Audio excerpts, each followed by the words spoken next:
Salário, preço e lucro Karl Marx junho 1865. Informe pronunciado por Marx nos dias 20 e 27 de junho de 1865 nas sessões do Conselho Geral da Associação Internacional dos Trabalhadores. Publicado pela primeira vez em folheto à parte em Londres em 1898. Transcrito da edição em português das obras escolhidas de Marx e Engels publicada em 1953 pela Ediciones em Línguas Estrangeiras, Moscou. Fonte: The Marxists Internet Archive. Capítulo 7. Força de trabalho. Depois de termos analisado, na medida em que podíamos fazê-lo, em um exame tão rápido, a natureza do valor de uma mercadoria qualquer, devemos volver nossa atenção para o valor específico do trabalho. E aqui tenho eu, novamente, que vos surpreender com outro aparente paradoxo. Todos vós estáis completamente convencidos de que aquilo que vendeis todos os dias é vosso trabalho,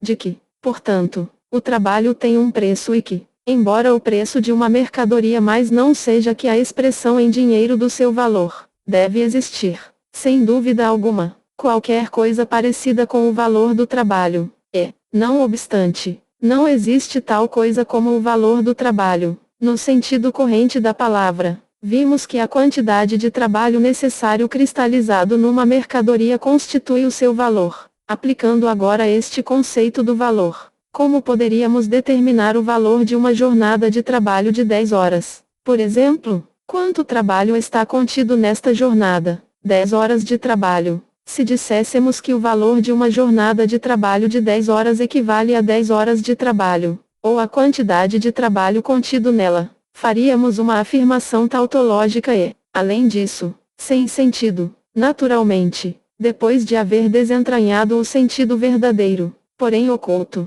da expressão valor do trabalho, estaremos em condições de interpretar esta aplicação irracional e aparentemente impossível do valor, do mesmo modo que estamos em condições de explicar os movimentos, aparentes ou somente perceptíveis em certas formas, dos corpos celestes, depois de termos descoberto os seus movimentos reais. O que o operário vende não é diretamente o seu trabalho, mas a sua força de trabalho, cedendo temporariamente ao capitalista o direito de dispor dela. Tanto é assim que, não sei se as leis inglesas, mas, desde logo, algumas leis continentais fixam o máximo de tempo pelo qual uma pessoa pode vender a sua força de trabalho. Se lhe fosse permitido vendê-la sem limitação de tempo, teríamos imediatamente restabelecida a escravatura. Semelhante venda, se o operário se vendesse por toda a vida, por exemplo, convertê-lo-ia sem demora em escravo do patrão até o final de seus dias. Thomas Hobbes, um dos economistas mais antigos e dos mais originais filósofos da Inglaterra,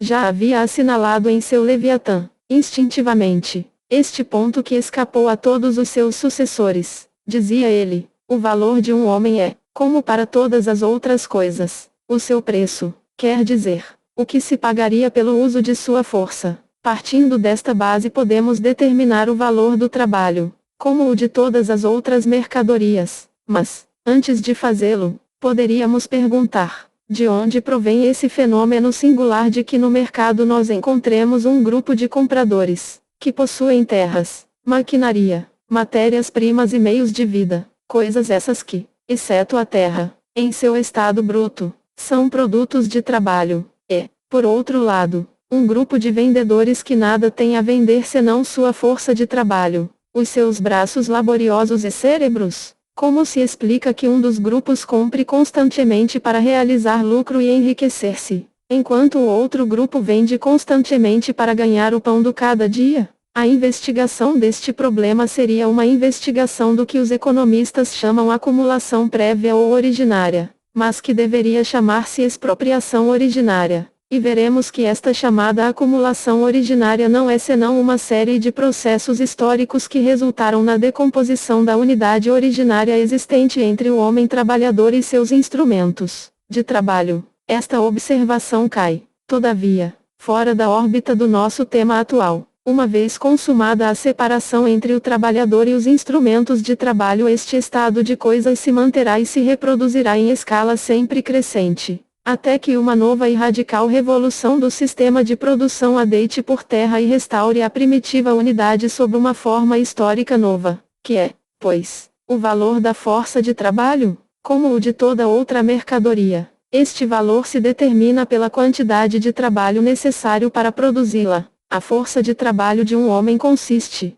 pura e simplesmente, na sua individualidade viva. Para poder crescer e manter-se, um homem precisa consumir uma determinada quantidade de meios de subsistência. O homem, como a máquina, se gasta e tem que ser substituído por outro homem, além da soma de artigos de primeira necessidade exigidos para o seu próprio sustento. Ele precisa de outra quantidade dos mesmos artigos para criar determinado número de filhos, que é onde substituí-lo no mercado de trabalho e perpetuar a raça dos trabalhadores. Ademais, tem que gastar outra soma de valores no desenvolvimento de sua força de trabalho e na aquisição de uma certa habilidade. Para o nosso objetivo bastar-nos a considerar o trabalho médio cujos gastos de educação e aperfeiçoamento são grandezas insignificantes. Devo, sem embargo, aproveitar a ocasião para constatar que, assim como diferem os custos de produção de força de trabalho de diferente qualidade,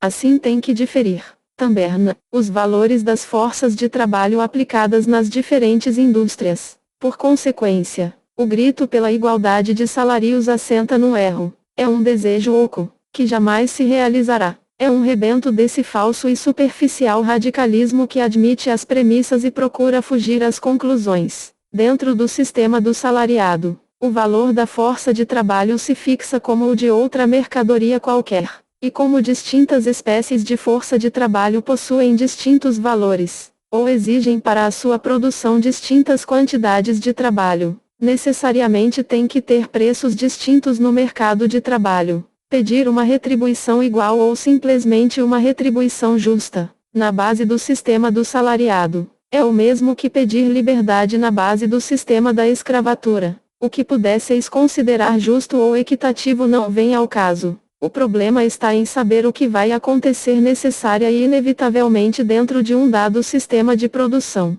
Depois do que dissemos, o valor da força de trabalho é determinado pelo valor dos artigos de primeira necessidade exigidos para produzir, desenvolver, manter e perpetuar a força de trabalho.